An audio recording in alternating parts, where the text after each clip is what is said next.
This is the last section of the chapter. Yes, you're really happy.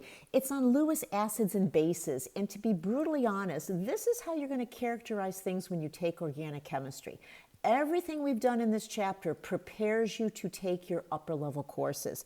I left this first slide. I'm going to go through each of the examples separately and put them in their places, but this is also how organic chemistry is taught. There are not really bullet points. You will be looking at structures. So, lots ahead, all right? So what is a Lewis acid, Lewis base? You can have many kinds of reactions, and I want to say, not just H plus transfer. They're not all an aqueous solution. And again, it is most useful when you take organic chemistry. Remember, that is a one-year course. So this is going to be kind of an entree. That plus hybridization, a lot of the things we did in this class are going to get you ready for that course. We're going to have some definitions. We're going to say a Lewis acid is something that can accept an electron pair. Remember back in 1210 BF3, it had less than an octet of electrons. It is one of the exceptions, but it in its orbital can accept a lone electron pair. Fe3 plus, cations, they are after electron pairs. So you have an empty orbital. These would be the d orbitals. This would be the empty orbital. These are things we covered back in 1210 that we're going to use right now. What is a Lewis base? That is an electron pair donator, and I've often drawn my ammonia with a little dots on it. Those are my electron pairs, and my chloride ion and my cyanide ion. All of those are electron pair donators.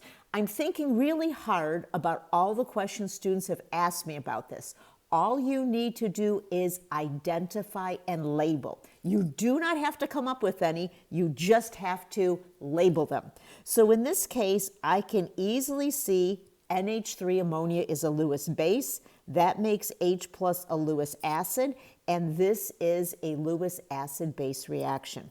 Next example, once again ammonia, Lewis base. That makes BF3 a Lewis acid, and what we have is a Lewis acid base reaction. The last one, cyano, Lewis base, Fe3 plus Lewis acid, and we are making a complex that we'll talk about in chapter 17. So the thing to note, and I think the thing to say to a student, find your Lewis base first. It's going to be very identifiable by that lone electron pair or those negative charges. The other component of the reactant will be a Lewis acid. So let's do time, and they struggle with this. Please look at the examples. Please look at your notes and follow. Find your Lewis base first. That's usually the easier thing to find. Different molecules can accept different roles. Just like water was amphoteric, it could act as an acid or a base. Lots for you to quote unquote digest. Enjoy. Couple examples, okay?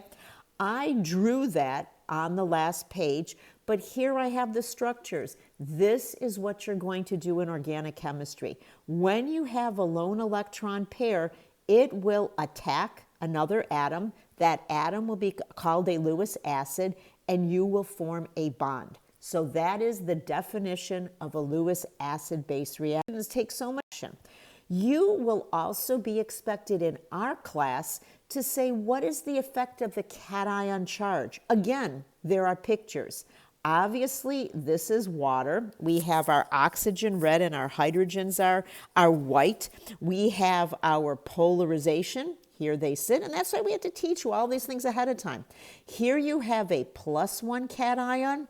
Here you have a +3. And remember from chapter 7 in chemistry 1210, the higher the charge of the cation, the smaller the cation. So what's going to happen when we're doing a Lewis acid base reaction? Well, with a +1, there will be a weak interaction because it's only +1. But if we have a +3, we're going to have a strong interaction. More detail, upper level courses, but for now, you know these facts from chapter 7 about cation size. You know about polarizability and bond polarity. I think it's chapter 8. All of this was chemistry 1210. Now we're using it as we talk about Lewis acids. As I did my last so many example, I said, hey, this is actually reality. Most of you, I hope all of you, have heard of the term ocean acidification, where carbon dioxide is dissolving in our oceans and bringing the pH down. So late 1800s, reduced acidity. Now that we're in, well, let's just say we're 2021, we're increasing acidity. So what they show here is the pH of seawater, how when the pH goes down, it is becoming more acidic. So what I want to draw your attention to is the carbonic acid as well as the CO2. The last picture in your text for this chapter has back because carbon dioxide and water. So let's show you how it's a Lewis acid base reaction.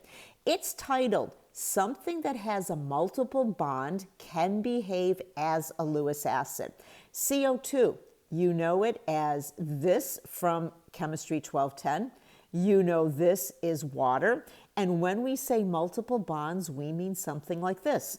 So what they do is they show water acting as a Lewis base, attacking that carbon, which is acting as a Lewis acid.